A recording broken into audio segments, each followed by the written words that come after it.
Look at this. I got headphones on. I got a mic going. Baby. If Huh? only people could see you now. Hey, no video. We've gone through this before. All right, No all video. right, all right.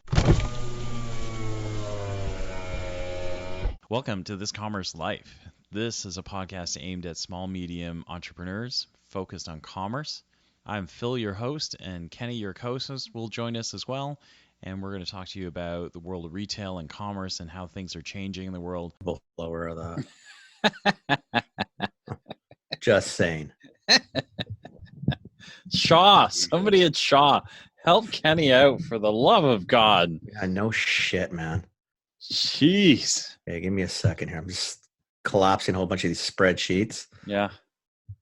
Okay. So if it starts to go wonky, yep, we're just going to cut the video. Yeah, I got you. And that seemed to work last week too. Yeah. I guess you're recording. You got it all good. Yeah. Wow. Episode 427. They finally got it figured out, baby. You cannot stop this crew. This crew of two. Oh man. Okay, what did you do this week? So I'm up in I'm in Edmonton with Bear, and he goes, "You posted." I said, "Well, first off, I don't post. Well, I don't even know how to post." Yeah. So I said, "So you posted Monday night?" I always post Monday night. No, we posted Tuesday in the morning. No, I've posted. Didn't we? Yeah, I revised it or something. Or? We had a bunch of like hiccups along the way. So I started posting like late Monday night. Because it just makes when. No, I've been posting Mondays for I don't know how long now. Probably like a month? Like 10. No. Episodes. Yeah. Really? Yeah. Ask Linda. Ask Linda would know. Linda. Well, I thought Linda was the last time she got mad at us because it wasn't posted on a Tuesday. No. She it was one of those times when it didn't post. And then she was like, "Where the heck is it?" And then, in fear of making Linda Webb upset, I started posting Monday nights. So that's why you did it. I knew there had to be a reason of fear somewhere built into that. So it's the fear of Linda. That makes sense. Yeah. No, that makes sense. Man, yeah. That so makes sense. like that's what's going on. Yeah. So I post late Monday night. It makes it easier too because then it's kind of out there, and then I don't got to worry about it, right? So no, then you're done, right? It's all good. Yeah. All good. Yeah. Just checking in on you. Just got to make sure. I don't want anybody reporting technical difficulties. No, I don't want. I don't even know what day we post. Apparently, so doesn't really matter. I guess I don't want Linda Webb to be upset. I can't afford that. So the wrath of Linda. The wrath of Linda. Really? Can we get a movie? Like, holy crap. Holy shit, man. Holy crap. So what's going on in the hood, man? What's going on? It's like, content, more content. I'm doing a ton of content. Not just for NIMI, for it to locate. It's all content, I'm doing it for all sorts of, NIMI needs better SEO.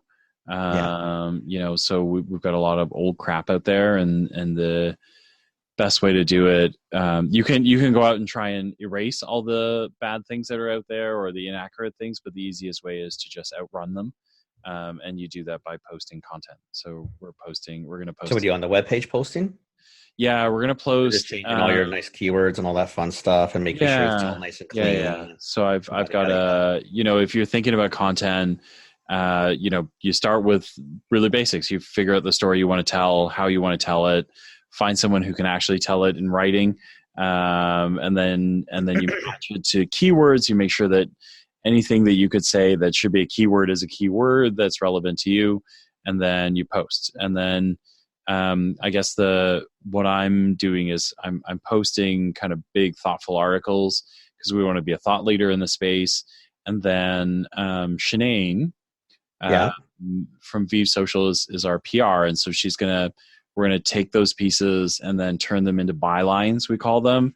And so this is when you go back out to, tech writers or whoever the writers are in your space. Yeah. And I go, hey, we just wrote this really cool article. Here's a really cool kind of topic that you might be interested in, Mr. Writer. They're customized, they're formatted. And so that's kind of how you drive writers to you, because Right. in this day and age, in the old days, writers investigated, they did all their own homework. They don't really have time to do that anymore. And so when you kind of deliver them agnostic, cool stories, they get to do a couple of bits of facts checking and then kind of like publish. Yeah. Right. So we're going to do a ton of that stuff to drive, a lot of attention back to NIMI the proper way, outrun some of our SEO and then kind of push down all of that old content. So it'll be, and then I think in between, Diana, the other writer I had, the one that I wanted Aaron to use, Yeah.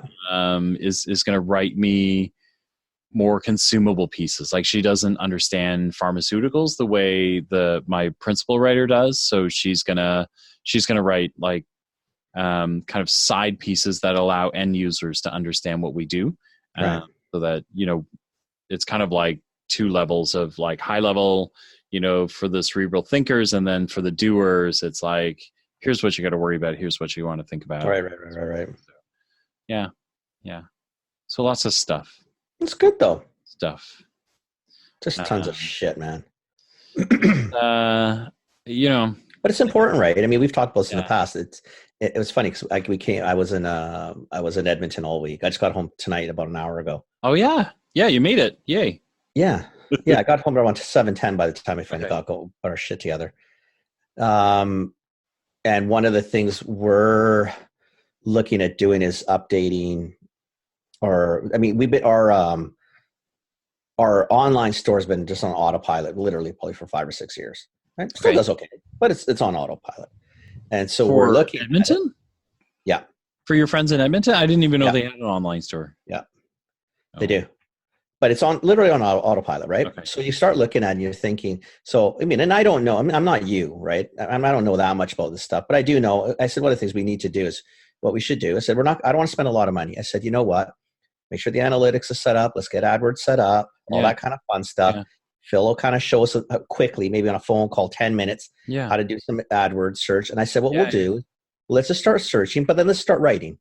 And I said, what we can do is, like, on a lot of our descriptions, which are very dated, let's just update them. Let's get content from our vendors. Yeah. We'll do some cut and paste. Yeah. And once pasted, redo a little bit, because, Google doesn't like, you've told me this too. Google doesn't like the same thing searched 5,000 times. So we'll change it up a bit, et cetera. But I said, you know what? Let's do as much in-house as humanly possible. Yeah. Let's save some pennies. Yeah. And let's see what we can do. I mean, the site is working, and it is doing okay. Yep. Considering nobody's really on it. But it's the same thing. That was this week's sort of thing, is content. Yeah. It's what it's all about. Yeah. Let's start writing some articles referring back to some of our products, but let's just make sure that it all sounds like us. Yeah. Right. And the stuff that we want to talk about. Yeah. I think, for all of the social media stuff that's kind of out there, like post, that sort of thing. And I had to correct this today with my exec team as well, is I think this is where it goes wrong, right? Because, not that we're doing it, I think we're doing the right way, but this is usually when people kind of hear half and then don't hear the other half, right? Right. What you heard Kenny and I both say is, you've got to post content, you got to post a lot of content, but you've got to be, the parts that I'm hoping you hear, and that's why I'm calling it out, is you've got to really be thoughtful about thoughtful content, what you want to sound like, content. What you want to be, the words you want to be associated with are really, really, really, really, really important, right? Like, it's not simple and it's not easy work. You have to be very deliberate about what you do. That's what makes the social stuff so easy and so dangerous, is somewhere along the way said, well, listen, social posts are like blog posts, but I can post like 10,000 of these a day. And as long as I like pepper them all over the place, I'll get known for stuff. Right. And so everyone tries doing it, but really what you're missing in there is that you've got to be deliberate at what you're being known for. Right. Right. You know, because like thoughtful, deliberate content is still going to get you where you want to go. So. Well, you and I know, I mean, what a lot of them will do is they'll do the Instagram, Facebook post every single day, one a day. They post on the webpage and it's all written the same. Mm-hmm. Right. So it's the same post basically in 3 different mediums, and Google doesn't quite. They don't care. That's not thrilling for that. Yeah. Yeah.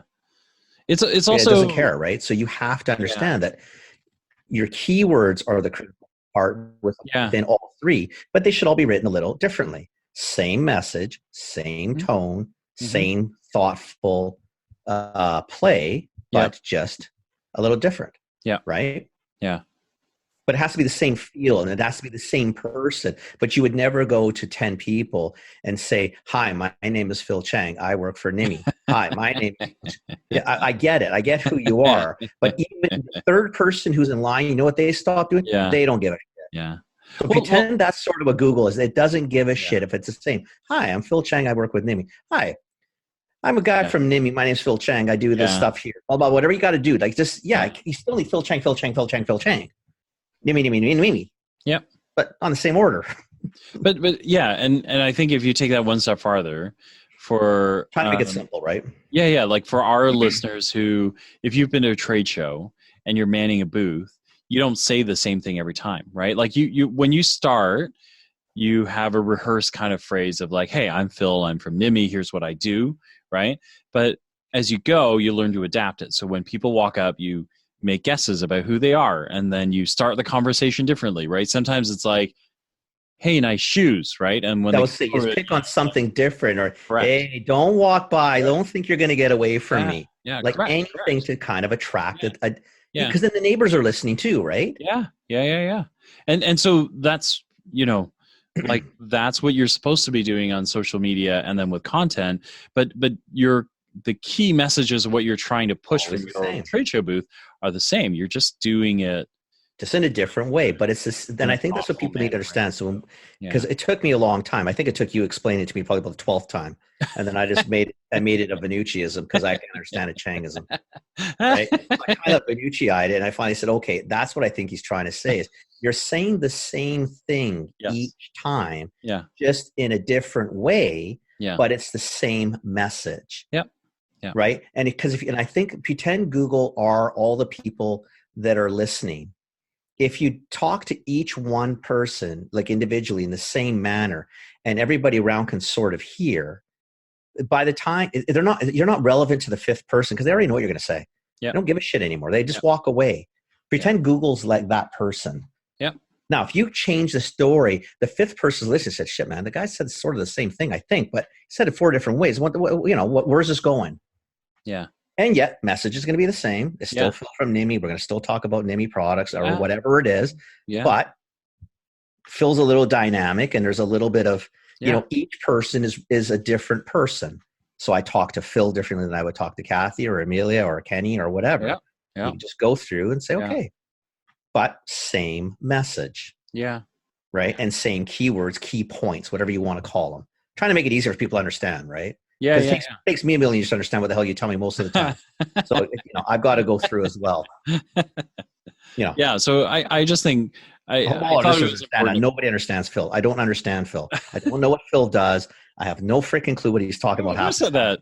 I just smile a lot. I sometimes cut the video so he can't see my dumb face not understanding. Okay? So don't worry if you don't understand Phil. Just let me know. Oh no. Well, Together we can make a story. Yeah. Phil's way smarter. That's all good. Still don't understand Phil, but that's all good. I just thought it was important, like, because I really do. Like, I think that distinction is a really big one. It is important. I think it needs to be. I think people need to be reminded of it. I mean, I seriously feel I came through it this week. Yeah. Right. And when you're in a room talking with people, and you sort of become like me now, sort of, but not the expert, because that's a really piss poor word. Because I am not even close to being a novice. Never mind close to being an expert. But when you start understanding, you say, no, that's not how you do it. Yeah. this is how you do it. And this is fine. They're looking, thinking seriously. I said, yeah, that is serious. There's some words that we have to make sure keep popping up. Who we are, what we do, what we stand for. Maybe it's a cool tagline or two, but I said we have to be consistent so that the engines get it and say, yeah, okay, that's different, but it's the same. That's relevant sort of talk. Yeah. We'll move it up or however it moves things, because that's beyond me. That's how it works though, right? That's sort of, yeah. Okay. Yeah. No, I make sure after I explained it to somebody, I thought, well, shit, I better check with the boss to see if I said that right. but and that's like, so if you think of, it's a small thing, but it's hard to do. It's hard to do because it does a whole bunch of things in there, right? So you think about your company and the way you go about your business, the keywords that you use in your messaging, in your social media or in your blogs should be the same messages that you're using everywhere else, right? Absolutely. And then that extends into, the rest of it, right? So, Kenny talked about Google keywords and then maybe Google ads, and so like what makes Google ads really easy to write, what makes these guys experts at writing them is because they figure out how to boil your message down into like 80 words or less, right? And so like consistency and all of that stuff, you need it because it helps you kind of line out the entire business, right? So it makes it a lot simpler. So yeah, I think it kind of, I like even the way you've said it that way, in the sense that even like if you try to make it personal so people really start to get it, like because of what we do, we mean more right now than you at this particular time, is that the 6 solid or steady clients that I have, and then the 10 soft clients I have, is every story might be a little different, but you can tell it's the same author. Like how I talk to all of them. Obviously, I might say different things to each of them because the story is a little different. But you'll know, if you know me, that the story is very consistent. I don't tell any of them really anything very different. My approach is the same. How I look at it is very similar. I have to tailor it, obviously, to whoever the audience is. Yeah. But my message doesn't really change. We talk always about very similar things. We talk about pricing. We talk about the marketing of it. We talk about how to do things. Like, you know what I mean? Like it's sort of that. I'm trying to do an analogy where people sort of get it. That's how you do it. Yeah. If you're in a store, you approach people with a very similar message. You could say it a different way, but the people after a while get to know, that's Phil. They don't have to hear, they just hear the voice. They hear, that's Phil. Yeah. That's sort of what you're shooting for, right? But and like you take that like to a big level, you look at Apple, right? Like Apple's a super simple product, and they've just been so consistent with the message that, when you see that phone, when you see that logo, when you hear that music, you immediately think of MacBook, Apple, like. And what do you think, Phil? You know what you think? Yeah. Ease of use. Yeah. Cool. Yeah. Minimalistic. Stylish. Yeah. Minimalistic. Expensive. But worth every penny, even though I'm not too sure why I'm doing this. Do you know what I mean? Like that's what it has for you. Because, buying it, like the MacBook I had, like the Air or the phone. I mean, honestly, these are stupid purchases because there's other stuff out there way less expensive that to do the same thing and probably sometimes better in some ways. But it's just impossible to move away from, I'm hook, line, and sinker with the messaging. Yeah. Yeah. Right? Yeah. I buy it and I believe it. I live it. Yeah. I love it. And that stuff, like, not to take anything away from Apple, right? But there's genius in the simplicity, but there's also there's a whole lot of elbow grease in there where, somebody, a taskmaster there just went, listen, guys, anything we put it has to be like this, right? Like, it has to be like, it has to sound like this. It has to be, I don't care how clever you are. It has to sound like this. It has, and then that pays off, right? Because then people go, oh, I got it. Right. Like that's Apple. And think about it. Why do we all continue? Because like you're not an Apple. Like are you a MacBook user or an Apple user? No, I'm the See, I am. opposite. You know why? It's easy. I know no matter what device I pick up, Hmm. and it could be full of shit, right? But I know I can use it. I know I can. I know as soon as it says Apple, I know I can use it. Yeah. And I know I can use it right away, and I know it's going to take me limited amount of thinking. Yeah. Okay. And that's what they tell me it's supposed to do. Yeah. And I believe it. And and maybe my mind's working double time to try to prove what I think is accurate. But whatever it is, I know how to use Apple products. Yeah. Yeah. Give me Amelia's phone. She's got that. I don't know if it's what the hell is it? It's a Pixel or something. I don't know how to use her stupid Google phone. Pixel, baby. Google Pixel. She's a smarter lady than you. She's using Android, baby. Oh, know that. Yes, I am in. Like that doesn't tell her broadcast. Everybody knows that. You tell her that I'm a fan already. Oh yeah, she can't stand the Apple products. She's like, you know what? She's one of those Apple haters that really is. I think it's just jealousy. I gotta say, I'm one of those. I know you are. You're just like, I hear Apple and I hear expensive.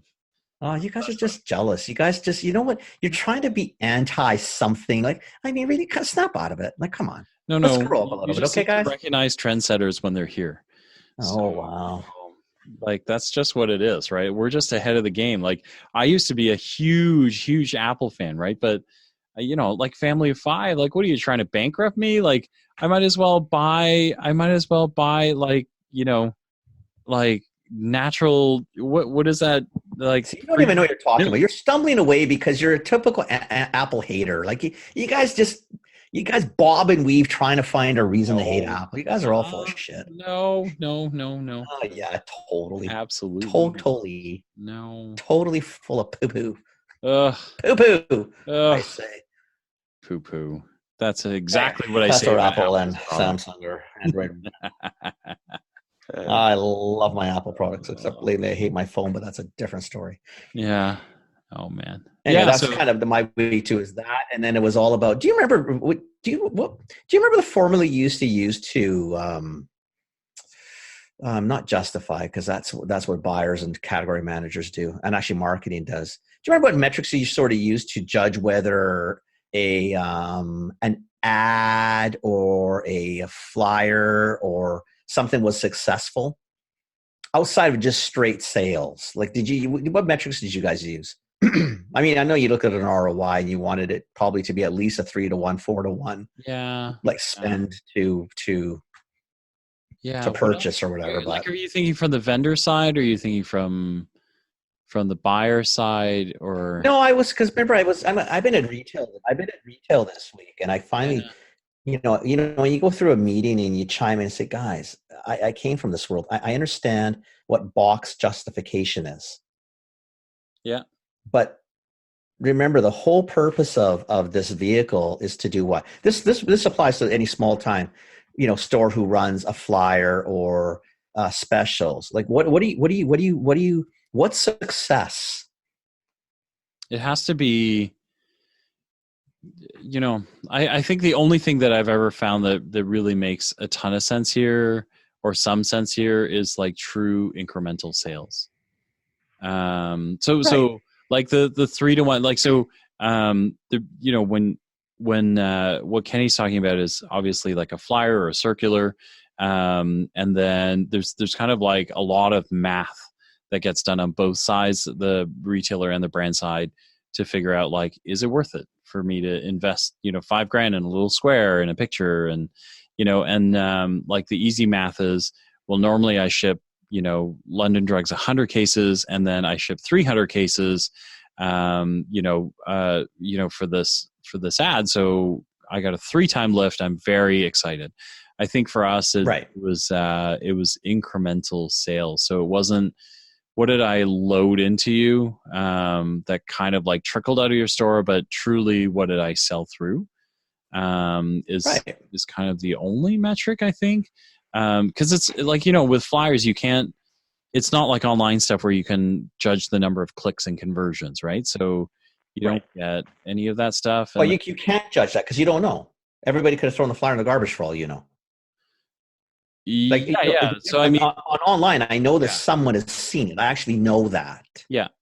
right? I can see it. I don't, I mean, whether you're awake or you clicked on something by accident, but I know someone was there. You throw a flyer on a mail post or on a doorstep. Do you know if anybody read it? No. Do you even know it got delivered? Nope, I don't. I mean, for all I know, you don't even know that. Those high school kids left them in the garage, right? Like, absolutely, could be anywhere. You don't know anything. No. Right? You don't know how many still have the elastic band and went into the and into the other side, right? But yeah, so I mean, so when I say true incremental sales, it is, look at your average sell through rate, and then look at what what I shipped in extra, and then in 3 weeks did I continue shipping you my regular shipments, or those went to zero for another 2 weeks or 3 weeks because all I did, so it's all of those factors in there, and not just about sales, but it's like the entire build and burn of that product. If that makes sense. Right. That was the only thing that I really found. Like, there wasn't another way to kind of go, look, all those flyers really got delivered, and look, all these people actually looked at it. There's no other way. So but now if you're on the retail side, I can look at other things. So I can look at the top line sales. Yeah. Right. Yeah. I can look at the units that actually went through. Yeah. I can do what you said. I can look at the last 4 weeks of no ads, take an average and say, okay, when it did go on ad, did we get a lift? Yeah. I can see potentially what the stores have pulled to see if they bought into the ad or even noticed the ad themselves. Never mind a customer. Did the store even notice that there was something on flyer? Yeah. Right. You can also see section, right? Like, the section that if you're running vitamins, right? Like, and you ran an echinacea ad, you could see, was there lift in the rest of that section even, right? Like increased demand, increased sell through, any of those things that would kind of like be a key indicator that says, hey, you know what, like, this generated something, right? Like, right. But it's the amount of the look, I guess, is what I'm looking at is see, you and I have talked about, 5 or 6 metrics, just very quickly off the top of our heads. Right. Yeah. And now remember, I'm on the side of I've got distributors. I have a few retailers. I have a few manufacturers. And it's funny, the more I dig sometimes, the more I'm surprised that people really don't look at much of anything. Right? Where they're not you're talking about people that should be looking at flyers or like or even ourselves. Like, if I buy a flyer from, let's say one of my distributors puts a flyer out of their own and sends it out to their customers, right? Yeah. Are they going back in? Because remember, these are small people. So like our small business people, this is normality. We're not talking Johnson & Johnson where you had 17,000 people. Yeah. So you send it out. What did you do to judge whether that was worth doing again? Yeah. Did you look at how many of the units you actually sold around that flyer? Did you, what did you do to make sure that whatever you did was successful? However you deem success, right? I just found it funny. It was one of those weeks where when you're going through meetings and you're thinking, you guys, you're looking at one metric. And I'm not convinced sometimes it's the right one or the only one for that particular item. It may be a yes on this and not so much on that. And what are you comparing it to? Yeah. Are you compared to last year, which how relevant that is? I don't know. Yeah. Are you comparing it maybe to the last month where you didn't have any activity? Because that might be a little more relevant. Yeah. Or maybe not. Could be a very seasonal play. It could be a million things. Are you looking at it against what actually was ordered from stores to see, you might have had a piss poor number, but then you go look at your poll and think, well, no shit, nobody has it. Yeah. Yeah. It's tough. I think and it's tough too, right? Because you really there's just so many. There's tons of stuff to look at, right? But that's the point, is that you got to take the time. Yeah. It's like when we talk about social media, it's not just a matter of post, print a flyer, open the doors. Yeah. Then what? Yeah. Right? Do you pray or do you just assume that everybody came in and what you did was so perfect that it just worked? Yeah. But did you look to see if it was working against, I don't know, maybe what you thought? So like a budget or a benchmark? Yeah. Or whatever. Yeah. I'm telling you, like, I'm surprised. I'm finding it more and more that the more and more I go to, the more and more I see, the less and less analytics I see on the smaller scale people than I thought was actually happening. And I sometimes wonder if it's just a training we have from such large places. I think, yeah. I think sometimes that it's also just absence of metrics, right? Like you just, you don't necessarily have all the right data at your fingertips, and Right. it takes you down a different path of like, oh my God, I got to figure out how to like install this. I got to install that. I got to, you know what I mean? Like, and then you got to learn how to use the stuff. And then, so there's kind of and then. Right. But don't you think you would just start from some basics? So let's say you have a pet store, right? And you're going to do your first flyer, right? So you put a bunch of cat trees on and a bunch of dog beds and dog food, right? The first thing you might want to do is every time you put something in a box, you should ask yourself, okay, what do I normally sell at this? Right? And if I put this on, if I'm going to take the time and the effort and spend some money to do this, what do I think I can sell? Right. Like what's reasonable? And I put that against the box. Yeah. And I do that with everything I do. And I'm thoughtful about my price. I'm making sure my competitors out there, et cetera, doing whatever. And maybe I print a few and I put a few online. And then once things start to move or not move, I take a look at what I thought was a reasonable bench and say, okay, a budget, whatever you want to call it, and say, okay, how did I do? Because then you can start asking the why. So let's say you're way under. What happened? So I'll play devil's advocate, though. Yeah. The flip side of that is if you're a small business, you have a lot of those intuitive analytics already, right? Like, because you got here without all of that information, right? Like you got here by kind of watching your product move and kind of intuitively knowing what it is. So when do you, because I think you're pulling on something really interesting is when do you stop trusting your gut and when you go to the numbers, right? Do you know what I mean? I do agree. I agree. And I tell you that because I got another very small retailer that never liked to run in-store flyers because they didn't think it worked. Yeah. And I said, okay, based on what? Yeah.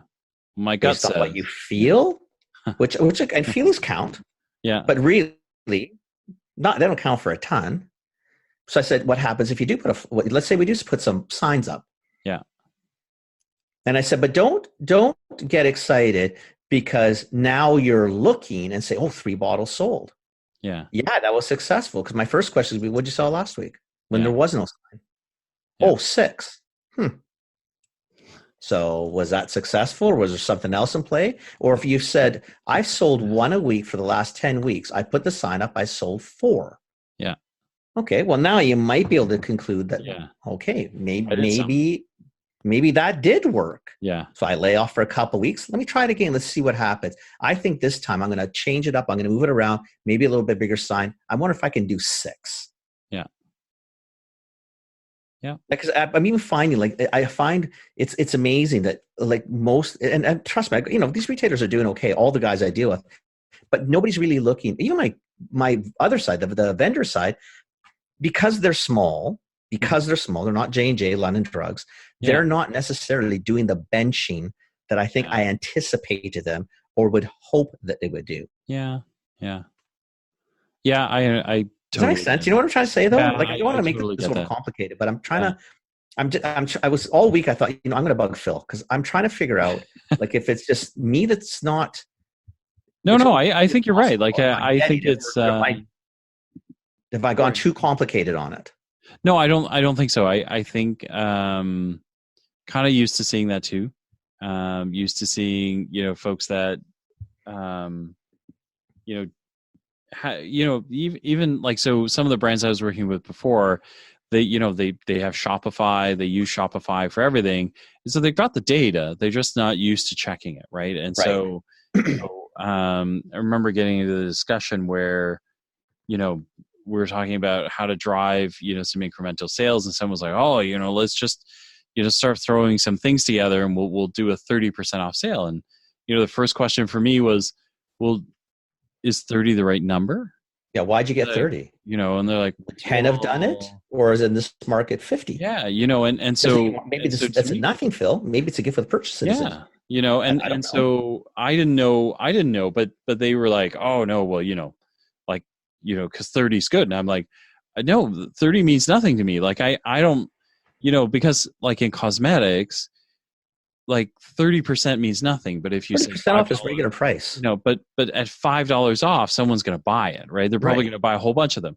And so like, it depends on the industry, depends on how you say it, like, and so on the retailer, even, or let's say if it's talking retail, think about it. You go into the Bay, and the Bay used to have 30. Remember when the Bay had scratch and saves? Yeah. And you got it, right? Yeah. And you probably bought as much sometimes when you got a 15% as when you did a 30. Yeah. And then they stopped doing that. They went to 30 offs. Yeah. And after a while, you know what you thought? That's just regular. Yeah. 30 off. Yeah. That's a nothing. Yeah. And you know what? And sometimes it's about like, the concrete number actually makes a difference in that moment, exactly. Right? As so we did some analytics and then came back and realized that they were leaving money on the table, that at 10%, they were getting as much incremental lift as they were getting at 30. So think of the money you just saved. You do $1 million, you just saved $200,000. We just saved you like a ton of cash, right? And but I think that's the thing is we don't always. It's a timing thing. It's a bandwidth thing, and then I do think that both you and I have the benefit of being with big companies where they value analytics, and so you learn. They're hard on their people for analytics, right? So you learn analytics and you learn how to critically look at numbers. And I do find, without that training, I wouldn't have been as well off as I am now, right? So and I guess maybe that's sort of what I was finding too, is when you're starting to go back and you're thankful for the experiences you have, and at the same time you're thinking, geez, I mean, this is really not. Again, no, it's not. This is really not that complicated. Like, and it's funny, and because I'm not in my personal. Remember, this is a do as I say and I do. In my personal world, I'm not really much of a budgeter or thinker that way. Right. But as soon as I leave the house and go to my clients, I am totally that guy. Right. Well, we want to do this. That's going to cost us $5,000. Okay. What do we get out of it? Well, I don't know. I said, well, how are we spending this then? Yeah. Well, why are we spending it? And they're thinking, well, what do you mean? I said, well, we're going to drop $1,000 or got $500. Well, are we going to do 2,500? Yeah. Well, I wasn't thinking of that. So, I said, where'd you come up with a number then? Yeah.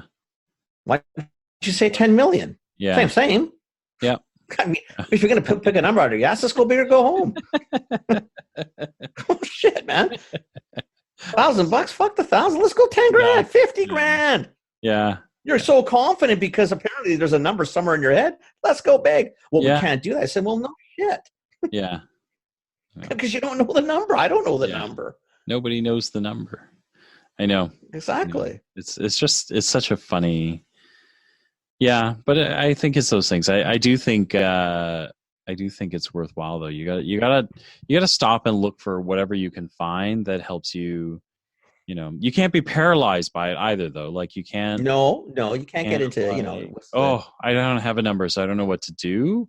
Exactly, where you're freaking out. Then sometimes you got to take a chance, or use your head a little. Look around and say, okay, I think this one are close enough similar. This is what we did. I think we can extrapolate and say that's what we're going to do here. Yeah. Right. And it may not be right. Yeah. Just because you didn't hit the number or you exceeded, it doesn't make it good nor bad. Right. It just makes you rethink it. Like if you said we're going to sell 10 and you sold 100, I mean, that's exciting, but you blew it, buddy. Yeah. Because did you have 100 to sell? Yeah. I mean, did you run out? Could you have sold 10,000? I mean, whatever the number. I mean, we're exaggerating, but you know what I mean? Yeah, I do. Yeah. So being over isn't, over budget isn't good either. It's trying to figure out, like, do we know what we're actually doing and we know what we're actually looking for? Yeah. Hoping to achieve. Yeah. Anyway, that was my week, buddy. I don't really know. No, that's an interesting. No, it's an interesting week. I think. I think we're. Well, Yeah, no, I just think I think both of those topics are extremely interesting. I think we I Well, it guess might be we'll you and try I to might have had a very good conversation tonight, yeah. and everybody else tuned out about a half hour Everyone's ago. like, But Phil and I have had a good what time the tonight. fuck are those guys still talking? They just like to hear themselves talk, which is Yes, and that's somewhat true too. absolutely true. And that's why we have a podcast. Yes, yes, that's why it's our podcast. So, Exactly. Exactly. oh man, I love it. Anyhow. I love it. Okay, buddy. I got nothing else for you. I've got I to go do work. yeah, I got nothing else. Might even take a sleep. Did you start watching Chernobyl? Did I tell you about that? oh, I did. Oh, You did tell me, but I haven't. I got to finish it tonight. Yeah, It ended, I haven't even Monday night. started. So good. I think I'm gonna download them for when I get on the plane to go to Vancouver. And then Well, they're on HBO. Can you do that? uh, I'll wipe. I'm this sure you'll find a recording, way. but yeah, there's a way. Yeah, to I'm sure. Okay, I got to. I don't want to know. I don't want to know. I am not that kind of person. I live. But in you got a guy though. I know a guy. You know a guy. I know a guy. I got a guy. Yeah, you got a guy. You got a guy. I got a guy. Yeah, It's all good. yeah. It's all good, man. It's all good. Okay. All right. I feel better now. Thank you. You're welcome. Oh man. Hey, so you're not in town, right? Like the 20. We leave that Thursday morning. Okay. Okay. No, we leave Thursday. You come in Thursday. We leave Thursday. Okay. We come back Monday night, and I can't remember what you're doing. No, I'm gone by then. I leave because I'm in Thursday, Friday, You guys Saturday sail morning, Sunday? and then Saturday Yeah. afternoon we leave on the boat. We're on that Alaskan cruise thing, so. And then you're back when? The following Saturday. No, we land in Alaska, so we fly out from Alaska. That's right. And you're flying direct. Yeah. Well, Yeah. I mean, not direct to Teal, but you're Chicago. You're heading back to Teal. Yeah. There's Okay. I've been asked to do a speaking gig in Singapore the week after that. Well, that'd be cool. Yeah, but it would be so painful. Why? Yeah, because I'll Just take slept for a week. a 6 or 9 hour flight home and then jump on a plane for. You just slept for a week. So. You're looking at ice falling into the ocean. What are you telling people you're working? I know. It's true. So I don't know. We'll see. You got to do it. I'd love to go to Singapore. Yeah. Well, I'll let you know. I gotta close that out this week and figure out what I'm doing, and then Just do it. You're young. Just do it. Kathy doesn't want you around anyway. she doesn't. By that point, she's had a full week with you. She's thinking, go. Yeah, Singapore. go. How long are you going for? Yeah. Stay there a little bit longer. Exactly. Why don't you extend it? Yeah, I know. It's all good. I know. Man. Okay, bud. All right. I got nothing. Very cool, man. Very cool. All good in the hood. You have a nice. All right. That's the end of this Commerce Life. We'll be back soon with the next episode.